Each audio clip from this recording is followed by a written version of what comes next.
bonsoir. Malick Ndiaye, bonsoir. Bonsoir, Monsieur Kane. Merci d'avoir accepté notre invitation. C'est moi qui vous remercie. Vous êtes ingénieur en génie civil, titulaire d'un DUT de l'École polytechnique du Sénégal et d'un diplôme d'ingénieur maître en génie civil et infrastructure, option ingénierie urbaine de l'Université Joseph Fourier de Grenoble en France.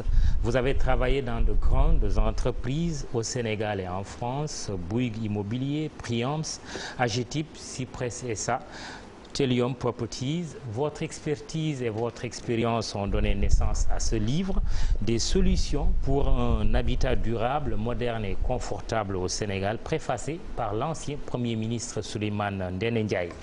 Vous commencez votre ouvrage par ce constat: le secteur de l'habitat au Sénégal souffre de l'absence d'une stratégie de développement claire en adéquation avec notre souhait de développement économique. En résumé, le bâtiment ne va pas dans notre pays, donc rien ne va. Pour reprendre à l'envers le fameux dicton qui dit « quand le bâtiment va, tout va », est-ce l'anarchie dans ce secteur? On peut dire qu'il y a de l'anarchie dans ce secteur, parce que quand on est dans un pays où 60% des constructions qui se font dans ce pays se font sans permis de construire, on peut effectivement parler d'anarchie. C'est énorme. C'est énorme, c'est vraiment énorme comme chiffre. On ne peut pas penser faire une bonne politique urbaine sans pour autant maîtriser la qualité architecturale de nos bâtiments. En 2014, la DESCOS et l'IGB ont fait une opération de contrôle, ont visité cette commune d'arrondissement. Ils se sont rendus compte que sur 191 chantiers, 118 n'avaient pas de permis de construire, 31 en avaient mais n'étaient pas conformes au permis qui avait été déposé, seulement 42, c'est-à-dire 40% étaient autorisés et étaient conformes. Nous ne pouvons pas continuer à aller en fait vers une régulation de l'espace public sans pour autant maîtriser nos bâtiments. On peut effectivement parler d'anarchie. Et quels sont les goulots d'étranglement? Aujourd'hui, en fait, il s'agit vraiment d'un manque d'organisation. Des solutions, il y en a. Je vous propose par exemple pour ce cas de figure où on a des problèmes de permis de construire, de déjà commencer par une campagne de vulgarisation. C'est-à-dire que tout le monde n'est pas au courant qu'il faut un permis de construire quand on construit un bâtiment. Il faut également, je propose dans le livre, que le branchement au réseau électrique et le branchement au réseau d'adduction d'eau se fasse avec la fourniture d'un certificat de conformité.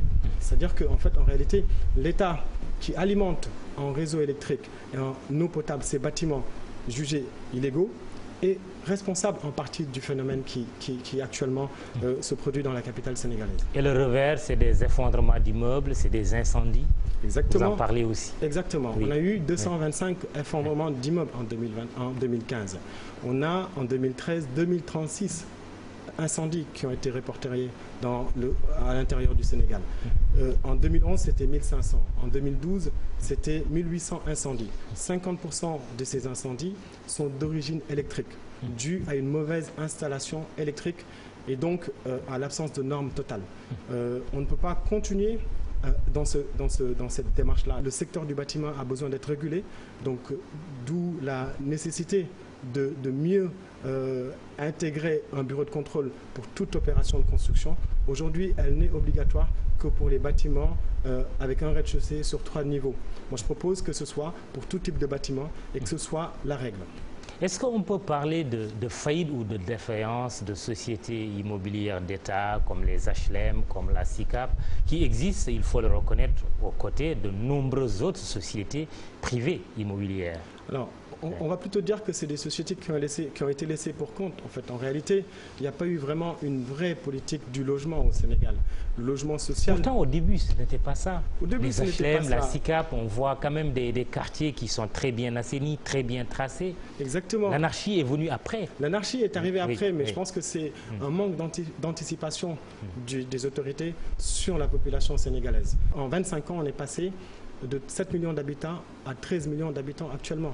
Et si on ne fait pas attention, d'ici 36 ans, en 2050, on sera 39 millions d'après les prévisions de la direction des statistiques. Aujourd'hui, on est obligé d'essayer d'anticiper sur ce que sera Dakar, sur ce que sera le Sénégal en 2050. Il y a un déficit de logement qui est estimé aujourd'hui à 158 000 unités de logement. Donc, une vraie politique du logement nécessite de redéfinir, par exemple, le logement social.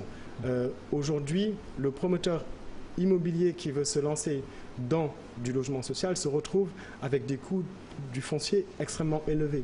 Il faut que l'État, par le biais de subventions, par le biais de prêts vraiment réduits, arrive à accompagner ces sociétés-là pour qu'il y ait vraiment des logements sociaux et qu'on vise des catégories socio-professionnelles. C'est-à-dire que l'idée, c'est de partir sur la catégorie socio-professionnelle qu'on veut loger et essayer de définir un produit qui permet à la fois avec leurs revenus de pouvoir supporter les mensualités, mais également de leur donner un logement décent.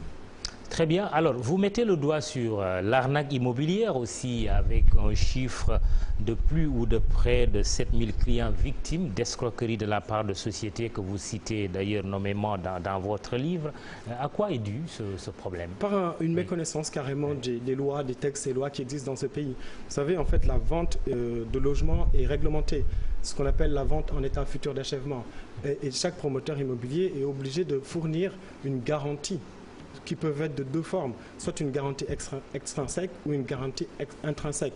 Donc la garantie extrinsèque, c'est une caution d'une banque pour le remboursement des fonds qui ont été investis si jamais en fait, le projet ne se fait pas ou le promoteur fait faillite. Et donc, en fait, cette méconnaissance des lois avec, disons, l'envie et, disons, le besoin de se loger est à la base de ces problèmes-là. Il faudrait que l'État insiste là-dessus sur vraiment quels sont les droits. Parce qu'en fait, la loi qui existe actuellement protège vraiment les acquéreurs. Malheureusement, ils ne sont pas vraiment au courant et il faudrait nécessairement les faire connaître. En plus de ça, des promoteurs véreux. Hein, des promoteurs véreux. Qui ont brisé le rêve de beaucoup de Sénégalais d'avoir un toit. Exactement. Oui. Mais il faut savoir une chose, c'est qu'ils ne doivent pas encaisser d'argent sans pour autant avoir remis une garantie de remboursement. Et ça, c'est vraiment pas connu. Il faudrait que l'État, mais vraiment le fasse savoir et que les gens commencent vraiment à se soucier de ce problème-là. Malick Ndiaye, vous abordez aussi la lancinante question de la gestion des inondations et en appelez à une planification urbaine plus responsable de la part de l'État. Qu'est-ce qui a été fait et qu'est-ce qu'il faut faire pour que ça aille mieux? Alors, exactement. Les inondations, c'est quand même un mal. C'est vraiment quelque chose qui dure depuis des années. Et aujourd'hui, on se retrouve avec 23% de la population sénégalaise qui est concentrée sur 0,3% du territoire national. Et si on fait une projection, on se dit qu'en 2050, nous serons 39 millions. Ça veut dire qu'on sera 9 millions à vivre dans Dakar. C'est-à-dire qu'il faudra multiplier la surface nécessaire par 3. On vit déjà dans une presqu'île. Donc, aujourd'hui, le problème avec l'inondation, c'est que on n'a pas vraiment intégré la gestion des eaux pluviales lors des opérations d'aménagement. Aujourd'hui, en fait, vouloir résoudre le problème des inondations, ça se résume à poser deux questions. Quel est le volume d'eau qui tombe chaque année dans nos villes? Et heureusement, on le sait, chaque année, on a Monsieur Météo qui nous dit qu'il a plu 10 mm à Goudiri, 50 mm à Dakar. Et ça veut tout simplement dire que, en fait, 50 mm à Dakar, c'est 50 litres d'eau qui sont tombés sur 1 mètre carré. Donc, ça m'a beaucoup intéressé et j'ai mieux compris. Exactement, c'est très simple. Oui. Et donc, la question qu'on doit se poser, c'est dans ce volume d'eau, qu'est-ce qui crée les inondations? C'est l'eau qui n'arrive pas à s'infiltrer dans le sol. Et donc, de quoi a besoin l'eau pour s'infiltrer dans le sol? De sol d'infiltration. Et le problème au Sénégal, c'est qu'en fait, ce sol d'infiltration qui existait a été recouvert par des toits des maisons, par la voirie, sans pour autant qu'on ait posé la question de savoir qu'allait devenir ces eaux pluviales à qui on a privé de sol d'infiltration. Il faut très clairement repenser notre modèle, c'est-à-dire que tout projet de construction doit faire l'objet d'une étude d'impact sur le devenir des eaux pluviales, intégrer des bassins de rétention à l'intérieur des logements et canaliser les eaux. Il doit être interdit tout déversement d'eau pluviale sur l'espace public sans pour autant qu'on ait essayé d'abord de l'infiltrer dans le sol ou à défaut de le canaliser vers des réseaux qui existent. Vous écrivez « Je suis attristé par les milliards qui sont investis dans de grands projets urbains, Diamniadio, Jaxaay, sans que tous ces points ne soient intégrés dans la conception. Qu'avez-vous contre Diamniadio et Jaxaay? Surtout que plus loin, vous dites avec les 52 milliards investis pour le plan Jaxaay, on aurait pu régler le problème des inondations à Dakar. Oui, effectivement. En fait, ce qui se passe, c'est qu'à chaque fois qu'il y a un problème urbain, on essaie de recaser les personnes. On essaie de trouver de nouveaux lotissements. Et ce phénomène qu'on appelle l'étalement urbain a été néfaste pour le Sénégal. L'étalement urbain, c'est crée des distances plus longues. Donc un besoin de transport, donc qui crée de la pollution de l'air, qui crée en fait un coût énergétique lié au transport très élevé. Alors, il faut savoir que 72% du parc automobile sénégalais est concentré à Dakar. Le parc est de 401 000 véhicules. Et 72% de ce parc est concentré à Dakar. Donc, en fait, le fait de vouloir à chaque fois créer d'autres villes, au lieu de reconstruire une ville sur la ville, est un problème qu'il faut éviter. Parce qu'on ne peut pas éternellement accroître en réalité et utiliser une ressource non renouvelable qui est la terre. Il faudrait en fait aller vers une recomposition urbaine de la ville. C'est-à-dire que Dakar, en fait, on peut reconfigurer Dakar pour qu'elle soit plus en hauteur, en recréant plus d'espace, plus de voiries, plus de trottoirs. Et il faudra casser beaucoup de choses. Il faudra casser beaucoup de choses. On ne peut pas faire des omelettes sans casser des œufs. Exactement. Mais c'est pourquoi je propose que ce soit un plan sur 50 ans, avec des phases bien définies, pour qu'en fait, en réalité, qu'on redonne l'humain et qu'on redonne la nature sa place dans la ville. Aujourd'hui, en fait, si on regarde bien, quand on se promène dans Dakar, on se rend compte que les piétons occupent la voie réservée aux véhicules. Parce que tout simplement, c'est qu'ils n'ont pas le choix. Les véhicules, la voie réservée aux piétons. Exactement. Et cette anarchie ne peut plus durer. Soit on décide tout simplement de commencer à y réfléchir pour que d'ici 50 ans que ce soit résolu, soit on reste comme ça et on se posera les mêmes questions dans 50 ans. Dans votre conclusion, Malick Ndiaye, vous dites Dakar est loin de ressembler au Paris que le président poète Léopold Sédar Senghor, bien sûr, nous promettait. Aucune ville du pays ne reflète une image désirable. Un dernier mot de ce qu'il faut faire pour arriver à ce que vous appelez un habitat durable, moderne et confortable au Sénégal, pour reprendre votre livre. Exactement. Alors, c'est commencer déjà à réfléchir ensemble sur ce qu'on veut faire de nos villes, c'est-à-dire la ville sénégalaise de demain. Il faudrait que ce soit une ville où la nature aura sa place, où les piétons auront leur place, ce que j'appelle une ville de courte distance. Il faudra intégrer la mixité sociale dans les villes.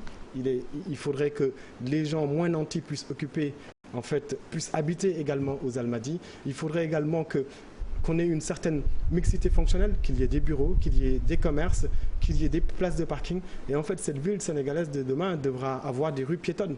Il n'y en a pas. Et Dakar sera comme Paris quand? J'espère, je ne sais pas. En fait, il faudrait commencer maintenant. Merci Malick Ndiaye. C'est moi qui vous remercie. Je vous remercie. recommande son livre, très intéressant.